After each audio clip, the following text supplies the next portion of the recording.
Health and Well-Being by Viv Trader. You will hear various experts share their knowledge within health and well-being. This podcast is based on facts and science. With knowledge, you can raise your awareness so that you can make better conscious decisions in your everyday life. Decisions that will benefit your health, the planet, and our future generations.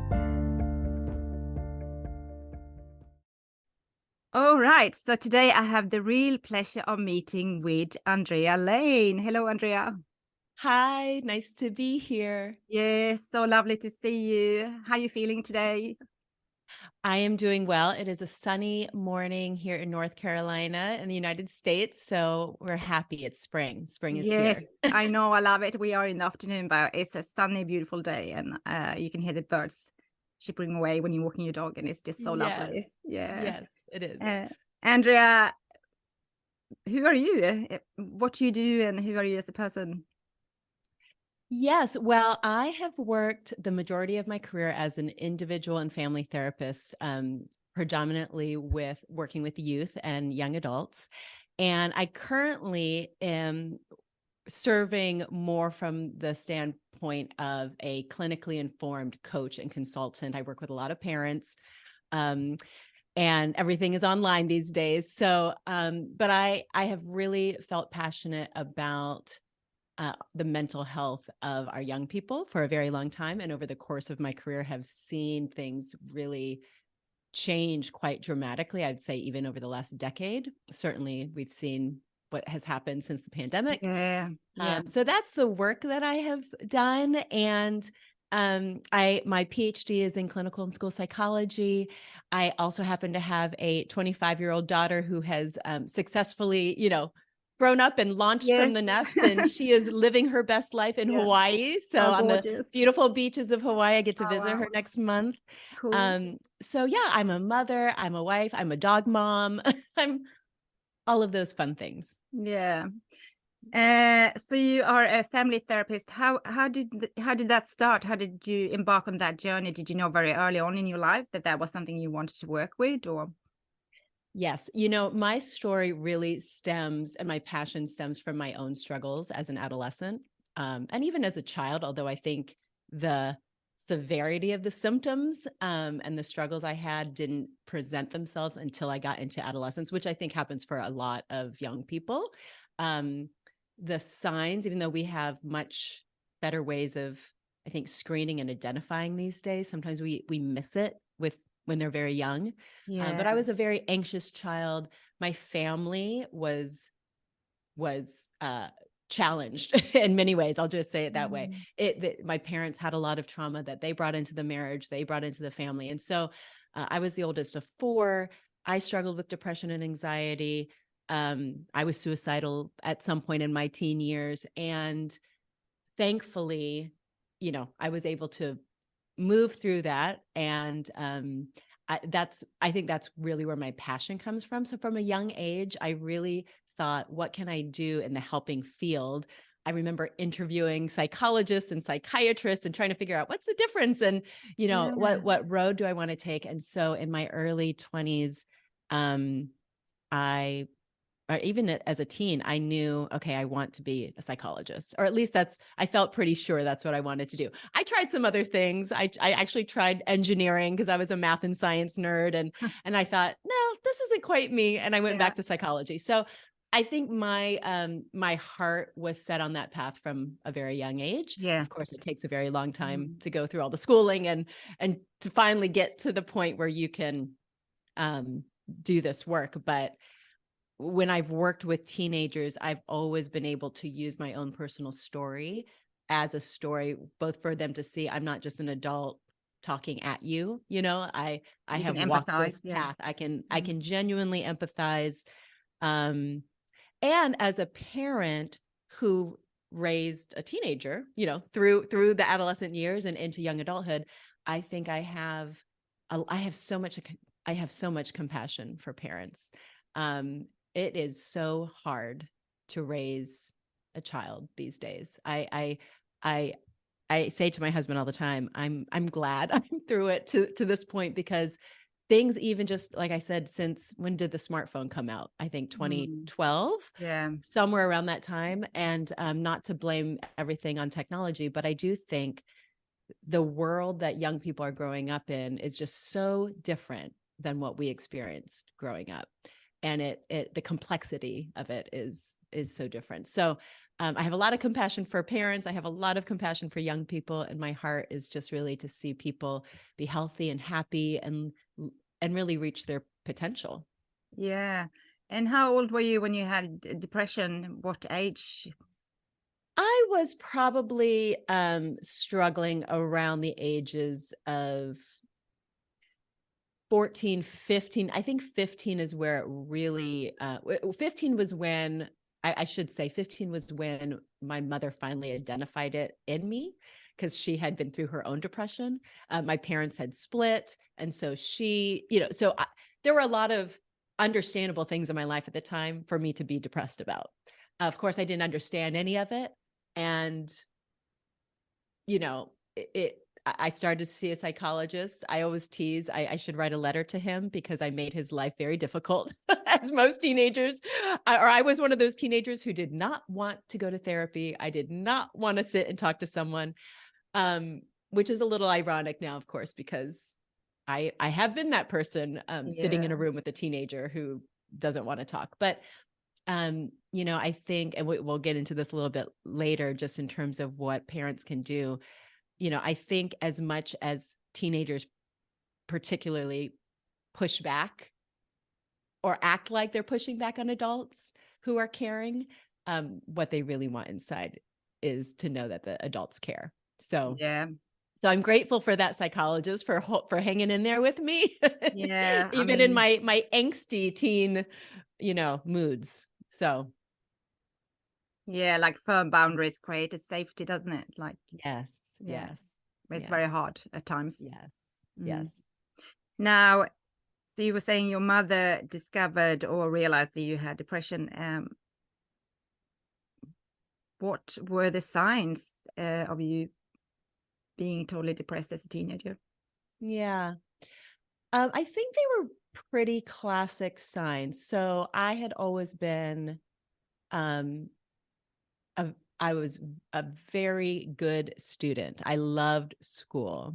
I was a straight A student. I was in all the honors classes. I was that person. And I remember even my teachers around 10th grade, and I was very involved. I was very creative. I liked doing things. Yeah. And I remember in 10th grade, one of my math teachers pulled me outside into the hallway to check in on me because he could tell something was off.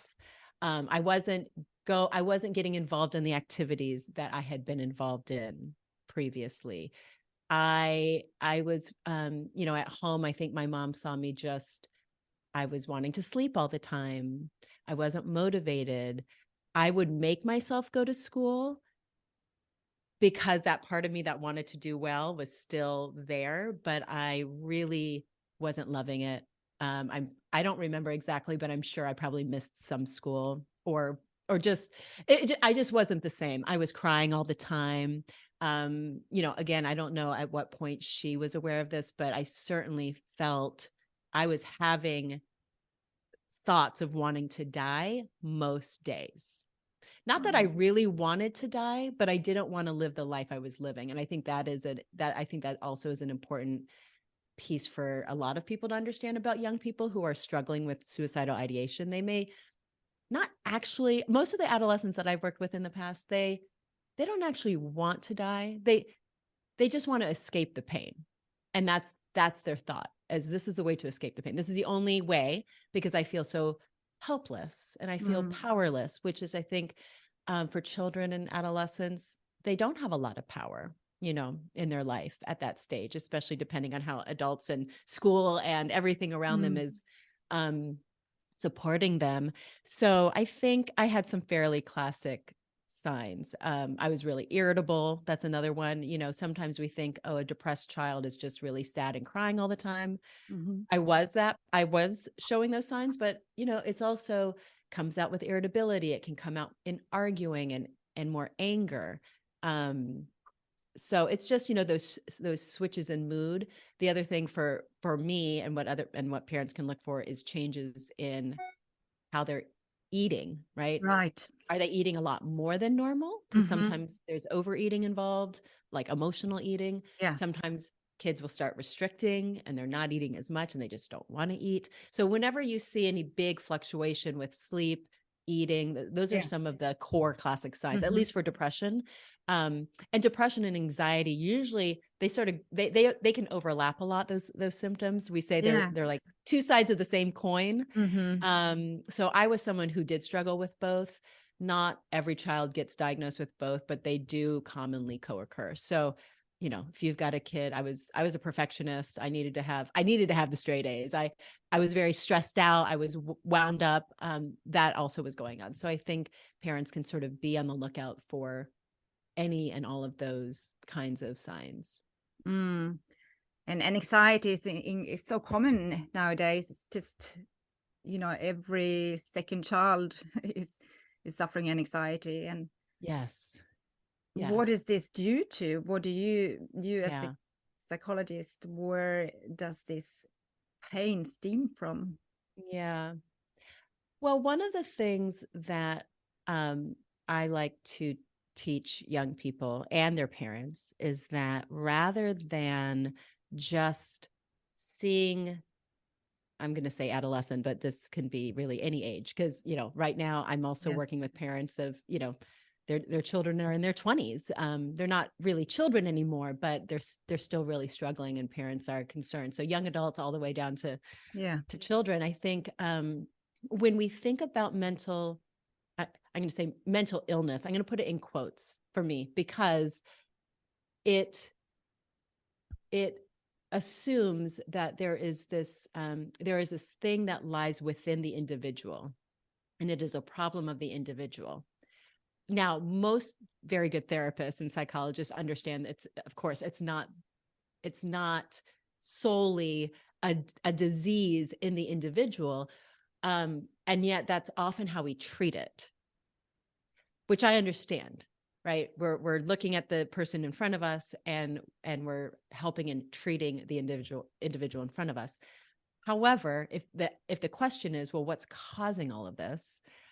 It's so many layers, and so just multiple factors, from the way our society is, our cultural values. As someone living in the United States, our culture, for better or for worse, one might say for worse, as far as our children's mental health is concerned right now, has created norms, expectations, pressures that are playing a part in a lot of these struggles. So I can certainly say for myself, but also for a lot of the families that I've worked with, many of them have been living in actually quite affluent communities.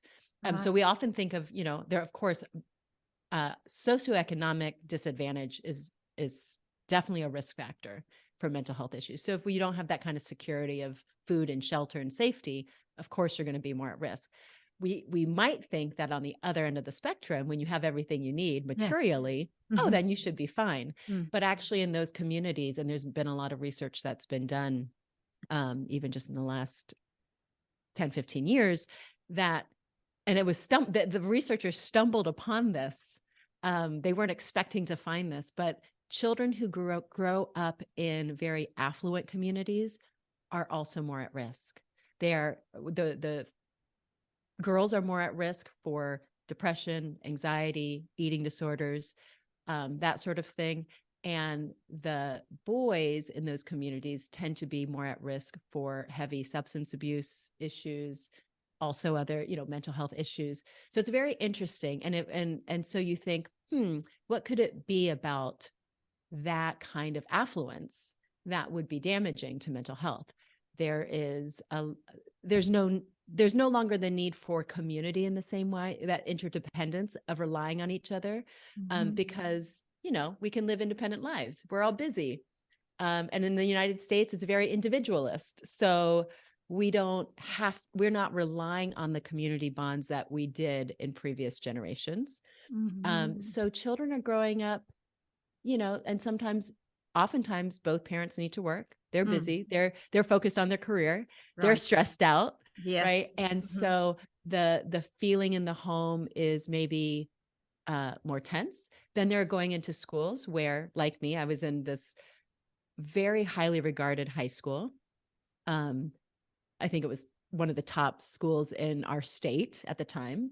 And so if you weren't in the top, if you're a bright student and you're not valedictorian, that there's a lot of pressure that you feel, even if your parents aren't saying that. There is an expectation in those communities that, of course, you are going to do well in school. You're going to go to the best college. You're going to get a great job. And I think most of the students that I've worked with in my career have said, they feel like they're crumbling under the weight of those expectations. Too much prestige.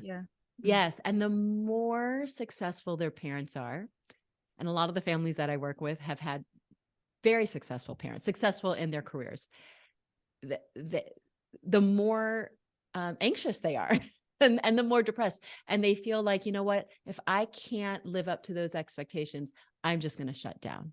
I'm just going to give up. I'm just not even going to try to play the game. So I think that's one factor.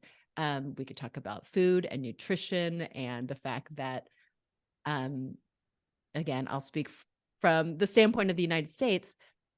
When you have 80% of children, we were talking about this earlier, when you have an obesity epidemic, even when you think about the children who are not struggling with obesity, what that tells me is we have a systemic problem. I think most people in the field, whether you're looking at it from nutrition, medical care, mental health, there is a very big problem here with literally what our children are taking into their bodies every day, not to mention all the environmental toxin stuffs, right? And the science is finally beginning to catch up. So for example, when I was in graduate school in the early 2000s, we didn't have really research. In fact, I was taught back then, there's no evidence to suggest that diet has anything to do with things like ADHD, depression, right? So we were taught, nope, that has nothing to do with it.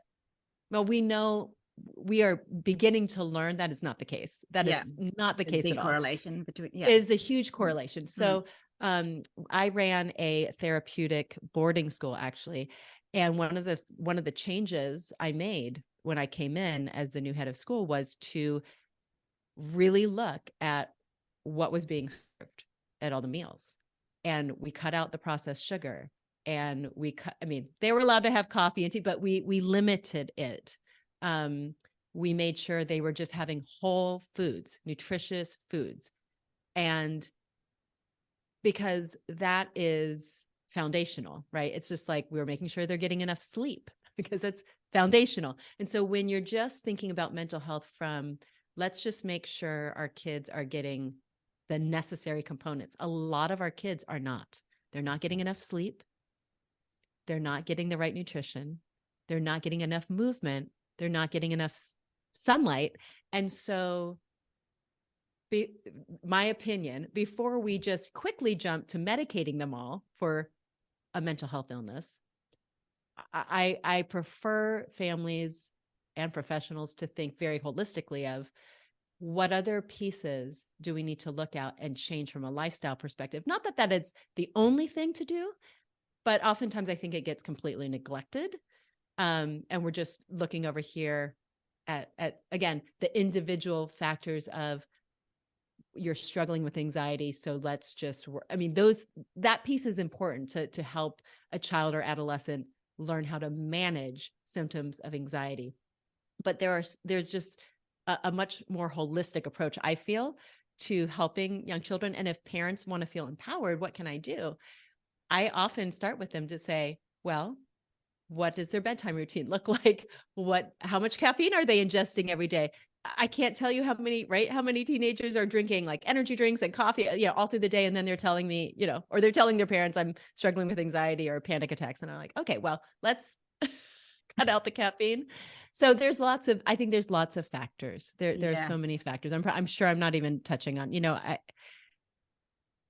the pandemic. I think most people can understand the kind of world that children are growing up in these days with the level of violence. Again, in the United States, I did not have to worry about going to school and getting shot at school. I did not have to worry about that. There was a level of security in my day to day, a level of safety and security that I had. And this current generation doesn't have that, unfortunately, at least in many places in the world. So there are many macro factors and not just inherent in the individual. That makes sense. So I think as a parent, your biggest mission as a parent is to give them and offer them that sanctuary where they can be safe, seen, and unconditionally loved. Yes. But how can a parent give unconditional love if they don't love themselves? Exactly. You're exactly right. I mean, I think one of the reasons I currently focus, and have always, but currently just in my work now, focusing on supporting and equipping parents, is because parents are overwhelmed. They are stressed, especially moms, right? We know the stats on, throughout the pandemic, but now even if we're on the side of the pandemic, the levels of parental burnout, it just hasn't disappeared. Life has seemed to go back to normal, but I think many parents are feeling like, wait, we're still not doing well. And there's also just the trauma of the past 3 years or whatever it's been at this point. I've lost count, but there's just the adults who are supposed to be on this planet leading the adolescents and the children, right? We're supposed to be leading, and we're supposed to be the best way to teach the next generation is just by how we're living. We can talk all day, but I try to be very well aware of the fact that my actions speak so much louder than my words. And so, if a parent is struggling and if a parent is stressed and overwhelmed, how in the world, I mean, they can do the best they can. And I've been in those seasons where I was stressed and overwhelmed. So again, I have so much compassion. It's not to blame or shame parents, but more to point out to them, get the help and support, do what you need to do, whether that's working with a professional, whether it's creating community in your neighborhood, whether it's reaching out to family and friends, whatever you have to do to get yourself to the place so that you can provide that atmosphere at home. And it really is the atmosphere, right? Of there's order, there's safety, there's unconditional love, boundaries, acceptance, boundaries, right? A balance of all of those things. And I think when parents are feeling their best, they're much better able to do those things, right? And then when we're not, things start to slip. We're too stressed to set the boundary, or we're too tired to even make time to have healthy dinners together throughout the week, right? And that's a huge thing. I mean, a lot of families just simply don't have or make the time to do something as simple as let's eat dinner together. So they don't have to be these gigantic things that we have to do at home. They're really, it's sort of, I would say, go back to what maybe your grandparents did, how were they living? I know we don't live in that time anymore, but they had that presence that when you were there with them, you had the full attention. That's right. There were no smartphones at the table, beeping and distracting us. Right. Yeah. And that was the best feeling, when you had that full attention. Right. Right. You were like, yes. Yeah. And again, we don't necessarily have not everyone has the privilege or luxury of this. And it makes me sad that it is really a luxury these days, where a parent maybe one of the parents doesn't have to work full time, so they can focus on making a healthy meal for dinner for everyone, right? I mean, most households, it's just they're just struggling to get through the day. And so I think that's where that's where there is the bigger question of, again, we're talking about mental health from a, like, what can a therapist do, what can a parent do, but what can your community do? What kinds of supports for families in whatever country you live in, what changes can be made so that families can be supported, so that then children can be supported, so that then we ultimately that's an investment it is the investment in future generation. So, but sometimes we don't always try to fix the problem that way. We want to just sell more drugs and sell more what seems like a quick fix. And in my experience, the quick fix doesn't really do the trick. You need to go to the bottom line with the problem. Yes. Amazing. I think being present, being here right now is such an invaluable gift to give to your children. I notice, I have 3 children myself, and I notice when I'm just listening, not being judgmental, just being there, not answering, not saying things. Yes. Then something magic happens. Like, that's right. That's where the magic happens. And I don't know, how old are your children? They are 18, 14, and 11.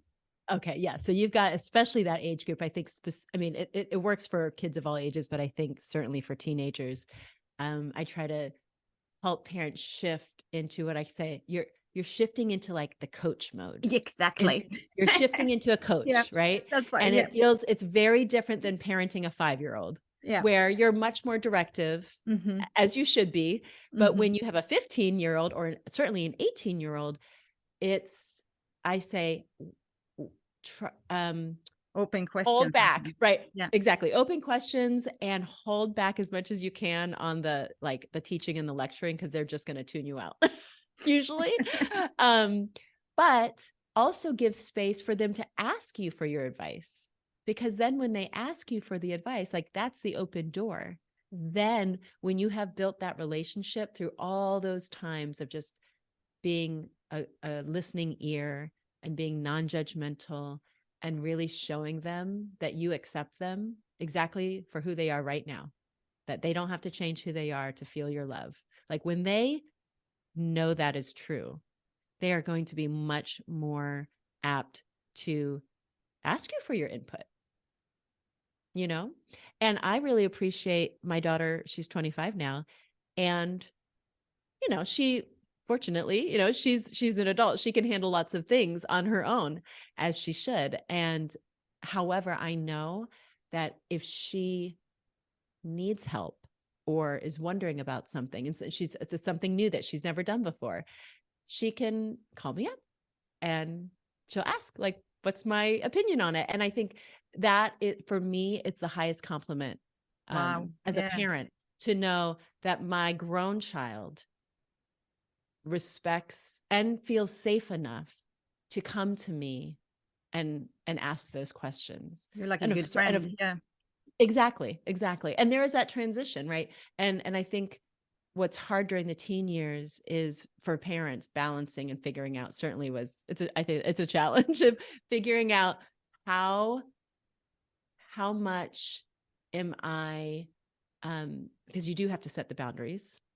You do have to set, that is your role as a parent, to protect and set those boundaries.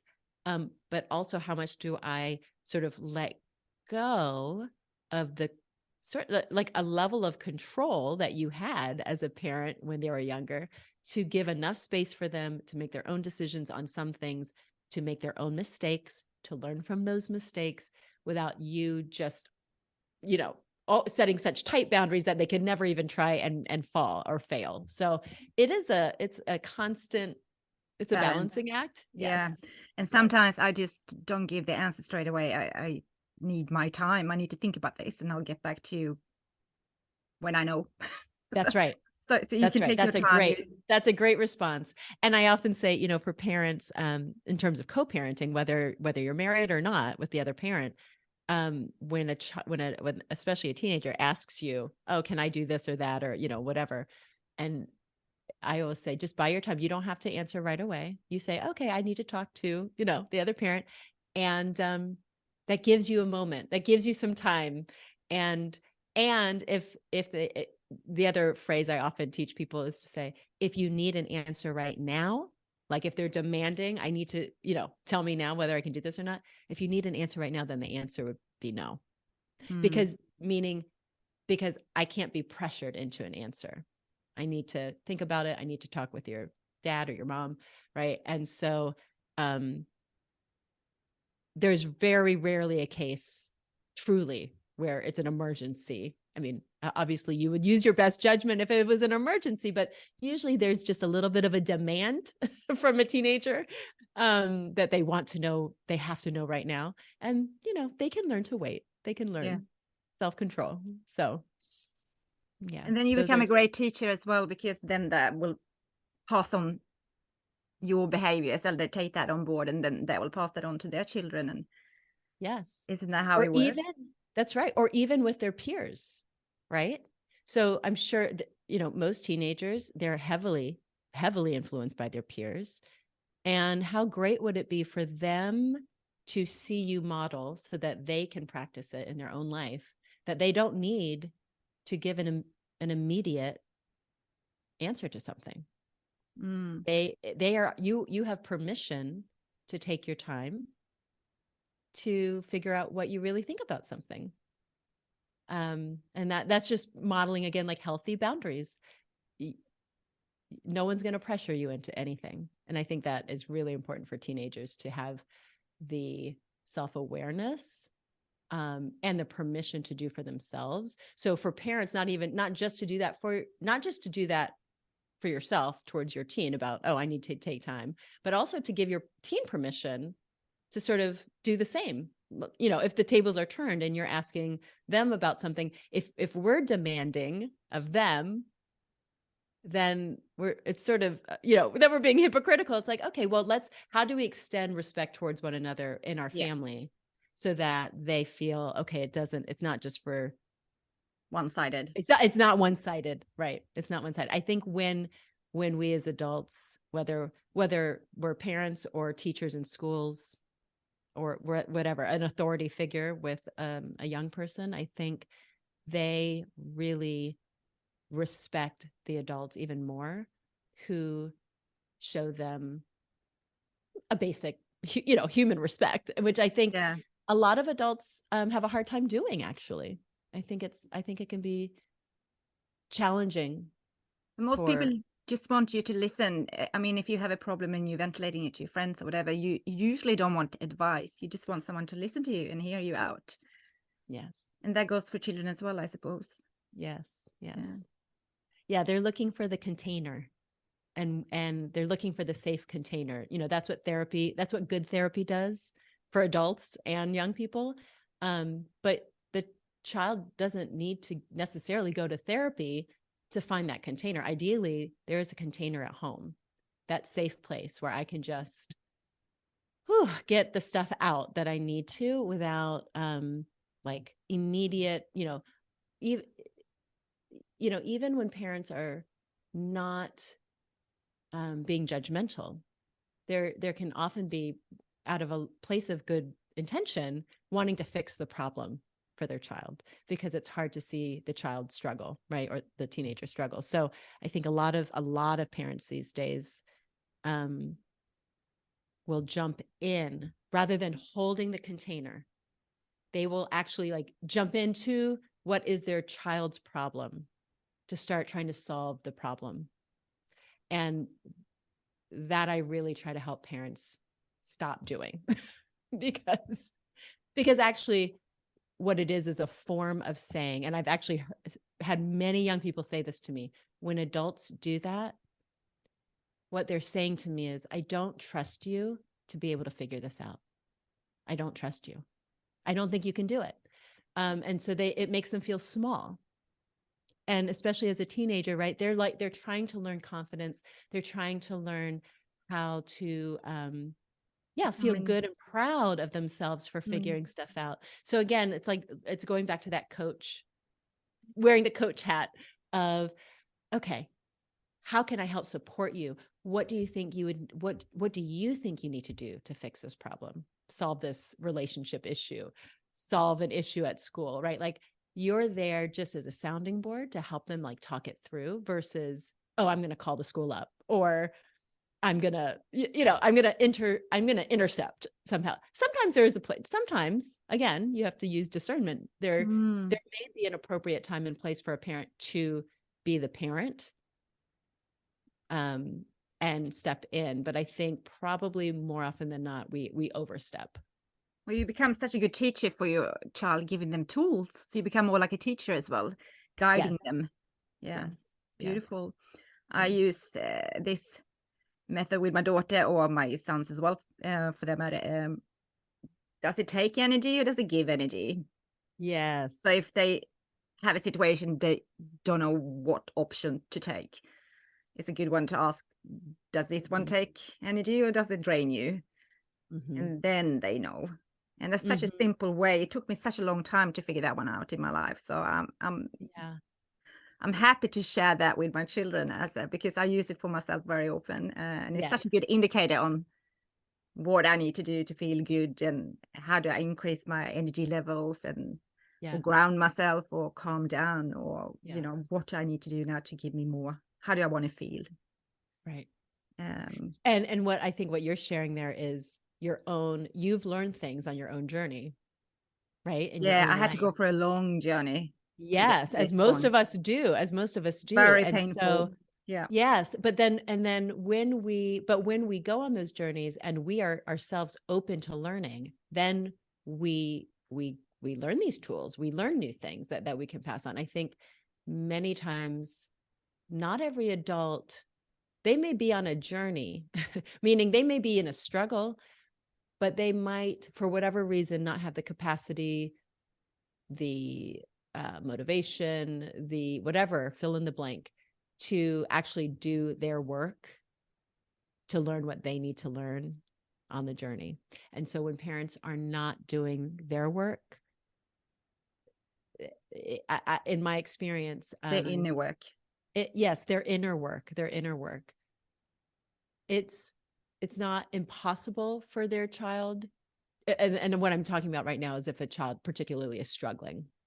In my experience, what we call a parallel process, right? So the parents involved in that child. So instead of just treating the child, this is where the sort of the family systems piece comes in. But ideally, the parents are embarking on their own journey of discovery and learning, and their child's mental health, call it a crisis, can be a door to increase self-awareness, self-discovery, transformation for the parents. And many of the parents that have chosen to go on that journey alongside their child, they tell me afterwards, like, I had no idea, but this has changed my entire life, my work, my relationships, like the things that they had to learn. And they wouldn't have even started on that journey had their child not been exhibiting certain symptoms. So, but again, you don't have to wait till your child has a mental health crisis to decide to do that internal work. And it's just a matter of being open to learning and, reading books or listening to podcasts or whatever it is that you like to do to learn those tools so that you can pass them along to your kids. I think that's beautiful. That is amazing. And that is also prevention, right?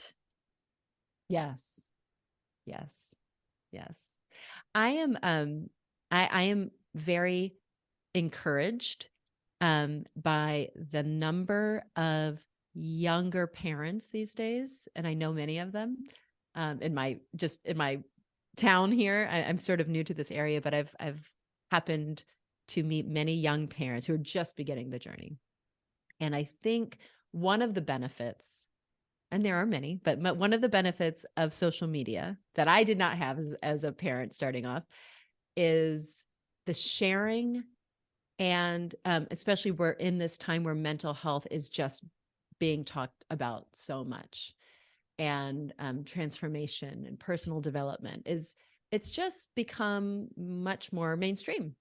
And I think there still is stigma that we have to work through, continue. I don't think it's fully gone, but I think for a younger generation of parents, they are wanting to break generational cycles. They do not want to pass on their trauma to their children. They want it to end with them. So and they're doing the work, and they're doing the work earlier on. And some of them are even, doing it before they have kids, or at least if they have babies at home, they're like, okay, we gotta do this stuff now. So it is, for me, it's an exciting time, as much as there's so many things to weigh us down and be concerned about in the world. There is a new generation of parents coming up right now. Absolutely. They have a totally different DNA. Yes. It's awesome. They're ready. They're like, let me do the work. Let me do it. They're so mature. They're so wise. They're so conscious. They're so aware. They're so sensitive, highly sensitive. They are just amazing. I agree. Yes. So very it's exciting times. It is exciting. Yeah. I'm excited to see how it plays out. Yeah. Yeah, me too. Now, Andrea, what is the biggest fear you have faced in your life? Ooh, the biggest fear. Not just as a parent, you just mean in my life? In general. Oh gosh. I've had a lot of fears in my life. I would say probably the biggest core fear I had. Again, there's many fears, but I would say the first one that comes to mind that was a really big one was fear of abandonment, because my father did leave when I was 15. And I didn't see him for a long time. And we have a relationship now, but in my early 20s, it really prevented it hindered me from entering into healthy relationships.